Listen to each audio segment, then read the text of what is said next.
Hello, everyone! Surprise! And welcome to a really special episode. Today, July 21st, is the 2-year anniversary of Cast of Wonders.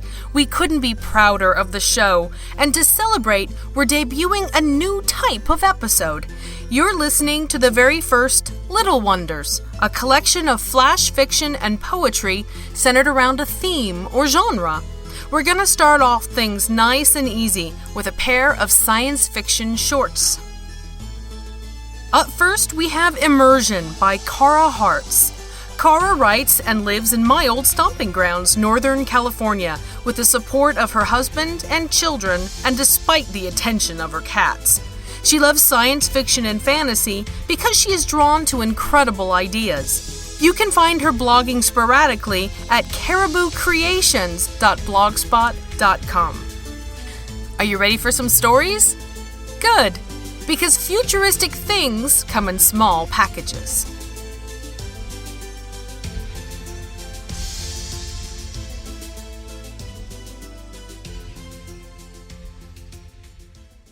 Immersion by Cara Harts. Sylvia stared at her teddy, which moved laboriously into her outstretched hand. "How did you do that?" I asked. "Don't know," she said. "Just thought it." She didn't move objects with the grace the native beings here did, but she still moved them. Before accepting this ambassadorship, I'd worried how it might affect Sylvia. She got along well with the Tepim children, though, and not having human playmates didn't seem to bother her. Moving things was natural to them, like learning to walk or talk for us, something picked up by being around it. I thought about my pen putting itself away. Nothing happened.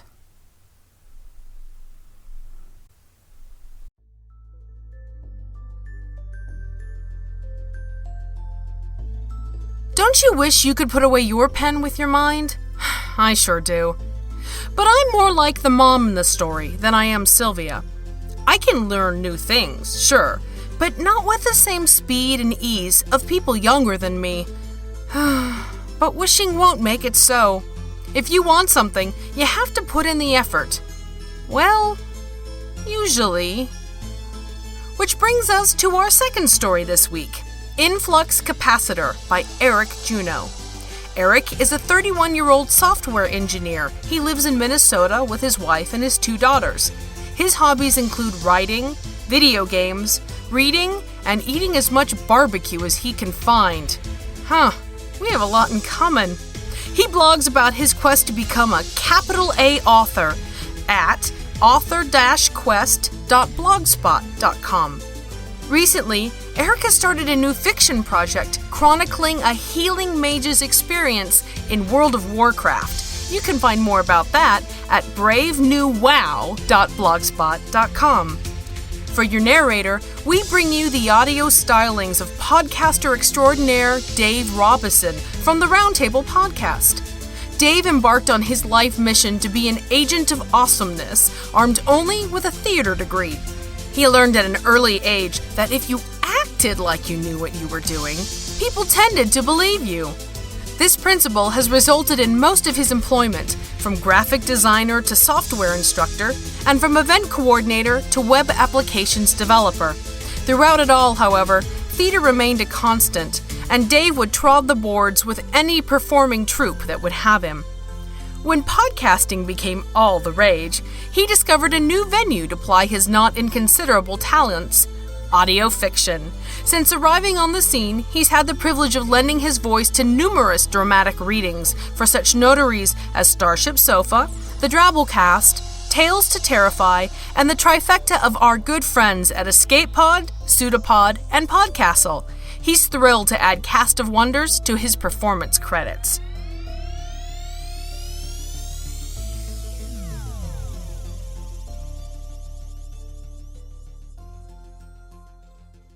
Influx Capacitor by Juno. 11-year-old Martin had nothing to do on his day off from school, so he sat alone in his room, doodling in his diary and watching talk shows since it was too early for cartoons. The particular topic today was, what would you say if you could go back and tell your 15-year-old self one thing? Every 40 and 50-year-old confessed some regret or mistake. Half of them broke down in tears. One balding, grizzled man even looked like him. "I wish I knew my future," Martin said to himself. He wrote down, "If I read this in the future and someone's invented a time machine, I'll be alone on June 22nd. He looked at the clock. 1:45 p.m. Flash! A man with a receding hairline appeared at the foot of his bed, wearing a green-collared shirt and black pants. His arrival was accompanied by a loud whirring noise coming from a black box on his arm. The man had a bigger nose and a saggy face, but Martin knew he was looking at his future self. "My God, it worked! It worked!" the man said as he adjusted his box. "Jesus," Martin said. "Are you?" "I'm you, yes, from the future. You must have just written..." Older Martin pointed to the diary. "From a time machine?" "Yes, I don't have much time. I took a lot of risks to get here." Martin managed to nod, mouth hanging open. Older Martin said, "Okay, first thing, ask out Michelle. She really digs you, no matter how scared or shy you are. If you don't, you'll regret it." "Who's Michelle?" "College, freshman year. She lives in Sutherland dorm." "Second, invest in Write this down," Older Martin barked. Young Martin started writing furiously. "Invest in GigaWire, Yorkmark, and Torama." "Those are companies?" "Yes, and don't bother buying those collectible comic books. They're worth nothing, and Mom throws them out when you go to college anyway." "What college do I go to?" young Martin asked. "Cantrell. And that's another thing. You've got to get your grades up. In 10th grade, study really hard. I mean it. Maybe you could have gone to a better school if you hadn't gotten angsty and goofed off." As Martin scribbled, he realized this man, who he would become, wasn't very pleasant. He continued, "And quit hanging out with those friends by the stairwell all the time. They're losers. They'll just get you into trouble." Flash! Another man appeared in the room next to Older Martin. He wore a shiny blue jumpsuit and looked identical, but with more hair and freckles. "Good," he said. "I'm not too late." He was holding a black device in front of him like bike handlebars. "Who are you?" Older Martin said. "I'm you." "Well, I'm the you that you become," he pointed at young Martin, "after you're done with your speech. Your temporal bubble must be protecting you from disappearing. Listen," he addressed young Martin. "That thing with Michelle, don't do it. Or if you do, wear condoms." "Condoms?" green-suited Older Martin said, aghast. "I swear to God, she's crazy. It won't be worth it. And pull your money out of the stock market before the Jefferson Pershing incident." Young Martin started writing again at breakneck speed. "What's that?" he said. "You'll know when it comes. Also, while I'm at it, don't buy a Honda Gaia. They're terrible." "Is that a car?" young Martin asked. Sort of," blue-suited Martin of the future said. Flash! Now, a man wearing a light periwinkle suit, partially ripped at one sleeve, stood before him. He took his glass helmet off. "Did you just tell him about Michelle?" Blue-suited Martin nodded, jaw gaping. "Okay, I don't know how bad she is, but she can't be as bad as Amber." "Amber?" "Amber," young Martin and blue-suited Martin said at the same time. Flash! A Martin wearing a futuristic visor and tight clothes said, "Amber, try Fred." "Fred?" all the Martins chorused. Green-suited Martin said, "I hope that's a nickname." The older Martins started talking at once, asking questions and demanding to know what happened that necessitated so many return trips. Young Martin couldn't understand what they were saying. Flash! A Martin in a pink and gray dress said, Listen, ignore all these guys. There's something... What's with your clothes? Young Martin said, his tongue out in disgust. It's the fashion. Something's going to happen on November 26, 2017, and you can stop it. I've already got a plan for you. Write this down. Flash. A Martin wearing a tight-fitting white one-piece with rings floating above his head said, "Dude, your plan sucks. You can't..." Flash. A Martin wearing all black with his hair slicked back said, "Kill them all. Kill everyone in the world. None of them deserve to live." Flash. A man appeared with a gray cat's head and yellow eyes. A white orb floated between his hands like he was holding it. "Oh my God," young Martin said. "What?" "Yes, this is me. There is much to explain. All of the preceding has been irrelevant." Flash. "Voce precisa comprehender. Se voce conserva o líder de clac, voce excepto o mundo," said the recently arrived Martin with dark skin and a black box around his neck. "What did he say?" one of the future Martins said. Now the room was full of Martins, arguing and bickering with each other, pointing fingers, yelling like a UN debate. Young Martin covered his ears. His eye caught the line in his notebook with the date and time. He tore the page out, ripped it up, and threw it away. All the Martins looked up, startled. In a single bright light, they blinked out of existence. Martin held his breath. 30 seconds passed, but nothing happened. When he was sure the quiet had returned, he got up, turned off the TV, and got a soda.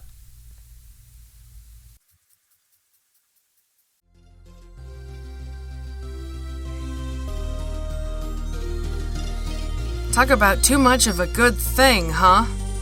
What about you? Would you want to be visited by yourself from the future? What would you want to ask your younger version? Would you tell them to study harder or to have more fun? And if your future self did visit you, would you listen to what they had to say? Or would their advice make you want to do just the opposite? I think the question, what if, is the true heart of a good story. It lets us paint a picture of our imagination with words as our brushes and ink. A picture we can share, not just when we make it, but maybe even years in the future when it can make us think and feel different things, because by then we'll be different people. People who might have learned new skills, or who just need something to do on a day off. Want an example? Ask your parents, or even better, your grandparents, what they thought the future would look like. How does that compare to how you live now, and what you think the future would be? Finally, in this Little Wonders, I want to take a moment to tell you some of the projects a few of our authors have been working on. Did you like Alethea Contis's narration last week? We sure did. Princess Alethea has also narrated an excellent collection of classic and historical fairy tales for your listening pleasure. You can find fairy tale theater at her website, aletheacontis.com. Cast of Wonders is also very proud to share that James Wachowski, the author of The Great Game, has brought the book to Amazon. This ebook contains all 7 stories in one convenient format, and it also includes links to our original podcasts so you can enjoy the audio versions. The Great Game was originally released by Cast of Wonders as a monthly serial running from June through December of 2012. In celebration of our 2nd anniversary, James has made The Great Game available for free on Amazon between July 18th and the 22nd.